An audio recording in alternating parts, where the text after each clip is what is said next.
It's a common problem facing communities today. The housing crisis is hitting hard. It's particularly tough for first-time buyers and for older people looking to downsize, because both want to stay in the communities they know and where their families and friends are. The problem is, there's either no suitable housing available or no land on which to build any. It's a vicious circle. But in Ferring, West Sussex, local people have found an inspiring answer to the problem.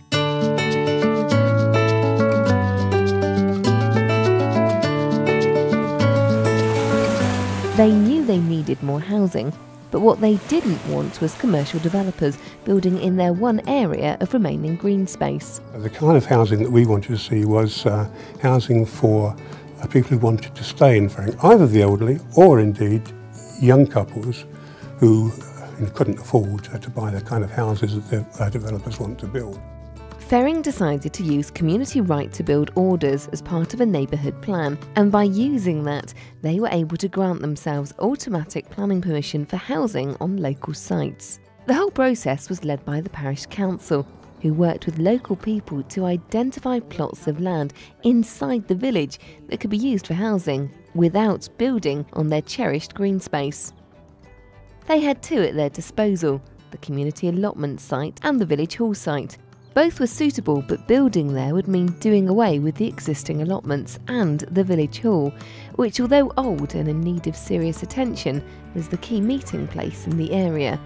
That wouldn't have been acceptable to local people, but by using community right to build orders and gaining automatic permissions to build on the site, Ferring Parish Council was able to raise the value of the land and so generate almost enough cash from the housing developments to build a brand new community centre a little further down the road.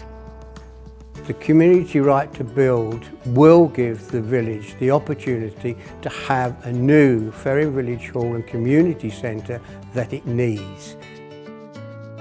We know what people had told us, what they wanted, and this way we were able to actually meet their expressed views. We were avoiding building in the strategic gaps. We're building exactly what people want, where they want it, when they want it, how they want it in small sites. And the other really good thing about using the allotment site is that we know we need to have a much bigger allotment site. There's a waiting list as long as your arm for allotments. So with the money, by selling this off as a building site, we can actually get the money to buy an allotment site at obviously agricultural prices, and thus satisfy yet another express need of residents. Your community can use a community right to build order as part of a neighbourhood planning process like Ferring, or separately for a variety of individual community buildings such as housing, shops or community, social and training centres. Crucially, any profits generated from community right to build developments must be retained within the community. Neighbourhood plans and community right to build are key legal planning documents which move forward because people support them and vote for them at a local referendum. In Ferring, local people made their voices heard by voting overwhelmingly in favour of both the neighbourhood plan and the community right to build orders. We really do feel that we're living the Localism Act. We're giving people what they want. It's a really, really positive result for the community, and it's going to be an amazing task for the next 15 years to actually implement all these things that people have said they've wanted and really prove that the power is with the people.